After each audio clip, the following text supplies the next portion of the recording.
Mister भालू शहद से प्यार करता है, लेकिन एक दिन वह अपनी अलमारी को खाली पाता है। वह जंगल में निकलता है और एक मधुमक्खी का छत्ता देखता है। खुशबू से ललचाकर वह अपना पंजा अंदर डालता है। एक मधुमक्खी उसे चेतावनी देती है कि वह चला जाए, लेकिन वह घमंड से कहता है कि वह बड़ा और ताकतवर है। चेतावनी को नजरअंदाज करते हुए वह दोबारा कोशिश करता है, लेकिन इस बार उसकी नाक पर डंक लग जाता है।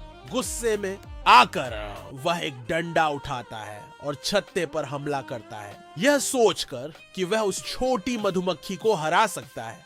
लेकिन जैसे ही छत्ता टूटता है, मधुमक्खियों का एक झुंड बाहर उड़ता है और उसे हर जगह डंक मारने लगता है।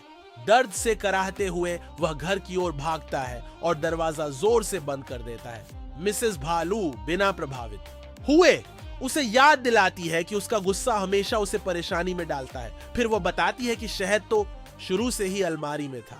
नैतिक शिक्षा: गरम मिजाज केवल मुसीबत लाता है।